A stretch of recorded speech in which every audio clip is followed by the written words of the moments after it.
దేశానికి పెట్టని కోటల్లా ఉండే మంచు కొండల్లో మహా ముప్పు దాగి ఉందంటున్నారు పర్యావరణ నిపుణులు. తక్షణం అడ్డుకట్ట వేయకుంటే రాబోయేది విధ్వంసమేనని తాము నిర్వహించిన అధ్యయనాల నివేదికల ద్వారా హెచ్చరిస్తున్నారు.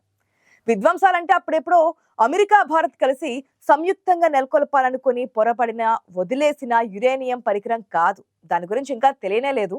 కానీ ఇప్పుడు మనం చెప్పుకోబోయే అంశం ప్రకృతి పర్యావరణం గురించిన అంశం. అచ్చం గతంలో జోషిమఠ్ కుంగుబాటును పోలి ఉంటుందన్నమాట. అయితే అంతకు మించిన మరెన్నో ప్రమాదాలు తప్పవంటున్నారు పర్యావరణ పరిశోధకులు.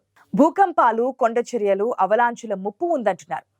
గ్లేషియర్లు కరిగి వేలాది మందిని జలసమాధి చేయడం, ఉత్తరాఖండ్లో జోషిమఠ్ కుంగిపోవడం మనం ఇప్పటికే చూస్తున్నాం.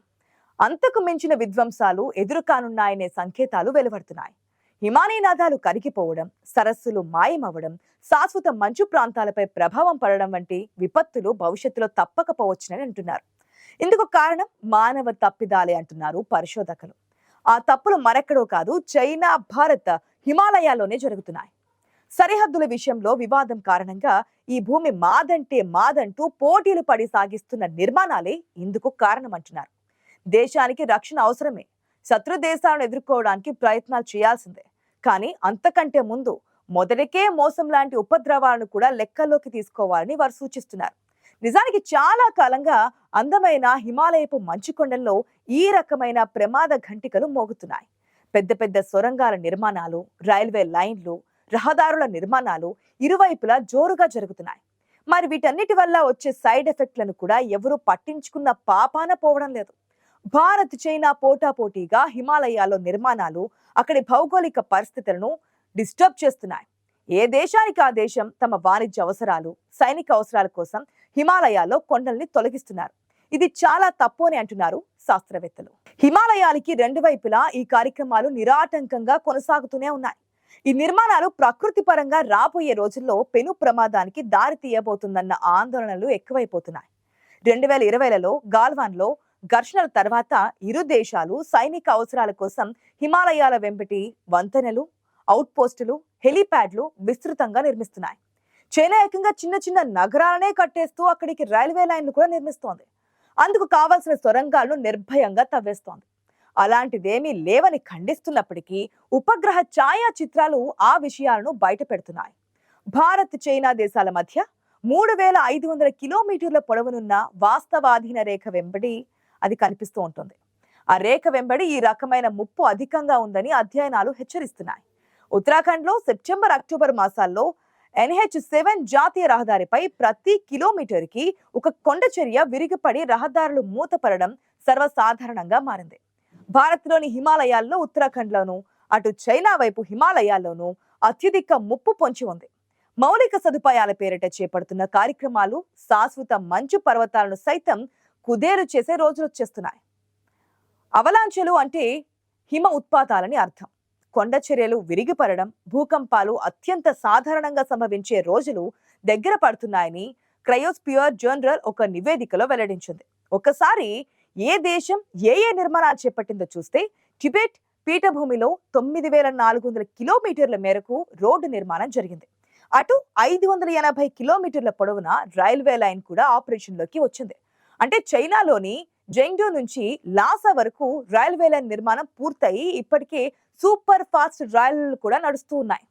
సముద్ర మట్టానికి 13,000 అడుగుల ఎత్తులో పూర్తిగా మంచుతో నిండి ఉన్న 21 పర్వతాల మీదుగా 14 అతి పెద్ద నదుల్ని దాటుకుంటూ సియాచిన్ టిబెట్ రైల్వే నిర్మాణం జరిగింది. ఇలాంటి నిర్మాణాలు జరగడం తప్పని ఎవరూ చెప్పరు. కానీ అసలు జనాలే లేని చోట రేపటి సైనిక అవసరాల కోసం అనవసరంగా ఈ భారీ నిర్మాణాలు చేయడమే తప్పు. నిర్మాణ కార్యక్రమాల నేపథ్యంలో భారీగా తవ్వకాలు, కొండలు కూల్చడం లేదా చీల్చడం అనివార్యంగా ఉంటుంది. టీబీఎం లాంటి భారీ యంత్రాలు ఏకంగా కొండలను పించడి చేస్తూ సొరంగాలు నిర్మిస్తుంటుంది. అక్కడి రాళ్లనే తొలచి అక్కడి నిర్మాణాలకే వాడుతున్నారు. దాంతో అక్కడ సహజ సిద్ధంగా ఉన్న బ్యాలెన్స్ తప్పుతూ ఉంటుంది. పటిష్టతకు భంగం వాటిల్లుతోంది. మీకు తెలుసా, 2600 కిలోమీటర్ల పొడవున విద్యుత్ లైన్లు, మరీ ముఖ్యంగా వేలాది సంఖ్యలో భవనాలు నిర్మించడం జరుగుతోంది. అస్సాంలో బ్రహ్మపుత్ర నది నుంచి ఉత్తర చైనాకు నీటిని మళ్లించడానికి కడుతున్న డ్యాంలు భూ అంతర్భాగంలో డిస్టర్బెన్స్లకు కారణమవుతున్నాయి.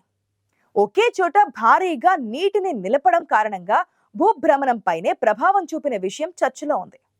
కానీ చైనా వాటిని అస్సలు పట్టించుకున్న పాపాన పోవడం లేదు. ఈ విపరీత ధోరణికి ఇప్పట్లో అడ్డుకట్ట పడేలా కనిపించడం లేదు. అడపాదడపా సైన్యాల మధ్య ఘర్షణలు జరుగుతుండడం, ఆ తర్వాత సరిహద్దుల పరిరక్షణ కోసం అతిపెద్ద ప్రణాళికలతో నిర్మాణాలు చేపట్టడం నిరంతరాయంగా జరుగుతూనే ఉంది. ఈ మధ్య ఈ రెండు దేశాల మధ్య కాస్త సానుకూల ధోరణి కనపడుతోంది. కానీ నిర్మాణాలు మాత్రం ఆగడం లేదు. ఇది ఒక్క చైనాలో మాత్రమే కాదు, ఇటు మన దేశంలో కూడా జరుగుతోంది.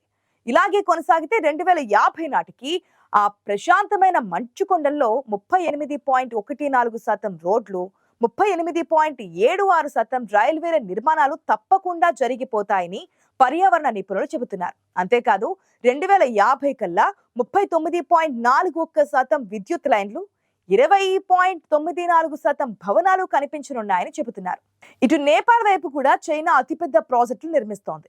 పాంకాంగ్ సరస్సుపై సైనిక అవసరాల కోసం వంతెన, China belt and road initiative కింద రాస్వాఘాడి హైడ్రో ఎలక్ట్రిక్ ప్రాజెక్ట్ పనులు వేగంగా సాగుతున్నాయి. ఎక్కడ చూసినా జనావాసాలు, ఉద్యానవనాలు, హైడ్రో పవర్ ప్రాజెక్టులు నిర్మిస్తున్నారు. $240 కోట్ల విలువైన ప్రాజెక్టులు రన్ అవుతున్నట్లుగా అంచనాలున్నాయి. వీటిని చైనా దేశం తమ బడ్జెట్ లో కేటాయించకపోయినా అదనపు నిధులు ఉపయోగించి పట్టుదల కోసం నిర్మిస్తోంది. భారత్లోని పలు ప్రాంతాలు కైవసం చేసుకునే దిశగా తన విస్తరణ కాంక్షను ఈ విధంగా తీర్చుకుంటోంది. నిజానికి చైనా సైతం ప్రస్తుతం లెక్కలేనన్ని ఆర్థిక ఇబ్బందులు ఎదుర్కొంటోంది. ఇప్పటిదాకా చైనా నిర్మిస్తున్న నిర్మాణాలను గురించి తెలుసుకున్నాం. ఇక మన దేశం విషయానికి వస్తే మన దేశం కూడా చైనాతో పోటీ పడక తప్పడం లేదు. మీకు తెలుసా, హిమాలయాల్లో 30 అతిపెద్ద హైడ్రో పవర్ ప్రాజెక్ట్ ఆపరేషన్లో ఉన్నాయని. అరుణాచల్ ప్రదేశ్, సిక్కింలలో వాయు వేగంతో హైడ్రో పవర్ ప్రాజెక్ట్ నిర్మాణాలు సాగుతున్నాయి. 900 కిలోమీటర్ల పొడవున గంగోత్రి, యమునోత్రి, కేదార్నాథ్, బద్రీనాథ్లను కలిపేలా చార్ధమ్ ప్రాజెక్ట్, 283 కిలోమీటర్ల పొడవున నిమ్ము పదం దార్చా హైవే, చైనాతో వివాదంలో ఉన్న 3500 కిలోమీటర్ల సరిహద్దు పొడవున రోడ్లు, టన్నెల్స్, వంతెనలు, ఎయిర్ ఫీల్డ్స్, హెలీప్యాడ్స్ నిర్మాణాలు జోరుగా సాగుతున్నాయి. చైనాతో వ్యూహాత్మకంగా ప్రాధాన్యం కలిగిన 73 ప్రాంతాల్లో రహదారుల నిర్మాణం జరుగుతోంది. ఇదంతా పోటీలు పడి ఒకరిని చూసి మరొకరుగా నిర్మాణ కార్యక్రమాలు జరుపుతున్నారు. ప్రకృతిని బేఖతర్ చేస్తూ జరుపుతున్న సొరంగాల తవ్వకాలు, భారీ హైడ్రో పవర్ ప్రాజెక్టులు ఖచ్చితంగా పర్యావరణం మీద ప్రభావం చూపిస్తున్నాయి. అవి ఎలా ఉంటాయంటే, అరుణాచల్ ప్రదేశ్, సిక్కిం రాష్ట్రాల్లో వర్షాకాలాలు బీభత్సంగా మారుతుంటాయి. సింధు నదికి సమీపంలో చిలాస్లో డ్యాంలు కట్టడంతో ఒక నెలలో దాని పరిసర ప్రాంతంలో 300 సార్లు భూకంపం సంభవించింది. సరిగ్గా అలాంటి ముప్పై హిమాలయాల్లో కూడా జరిగే అవకాశం కనిపిస్తోంది. అవలాంచులు ముంచెత్తి సరస్సులు విస్ఫోటనం చెందుతాయి. కొండ చర్యలు విరిగిపడి నిర్మాణంలో ఉన్నవన్నీ కూడా ధ్వంసమయ్యే ప్రమాదం పొంచి ఉంటుంది. గతంలో టిబెట్లోని బొమి ప్రాంతంలో దశాబ్దాల క్రితం కట్టిన వంతెనలు, టెలికమ్యూనికేషన్ వ్యవస్థలన్నీ కొండ చర్యలు విరిగిపడి ధ్వంసమయ్యాయి. హిమాలయాలు మరింత ప్రమాదంలోకి వెళ్లిపోయాయని ఓల్లో యూనివర్సిటీ ప్రొఫెసర్ ఆండ్రూస్ కాబ్ అంచనా వేస్తున్నారు. భారత్ వైపు 23 హిమానీ నదాలతో అత్యంత ప్రమాదం పొంచి ఉందని నిపుణులు గుర్తించారు. భారత్లో కొండ చర్యలు విరిగిపడే ప్రమాదాల్లో 85% హిమాలయాల్లోనే సంభవిస్తున్నాయి. కొండ చర్యలు ముప్పు కలిగిన టాప్ 5 దేశాల్లో చైనా, భారత్లు కూడా ఉన్నాయి. ఇదిలా ఉంటే హిమాలయాల్లో ఉన్న హిమానీ నదాలు 2035 నాటికి పూర్తిగా లేకుండా మాయమైపోయే ఛాన్స్ ఉంది.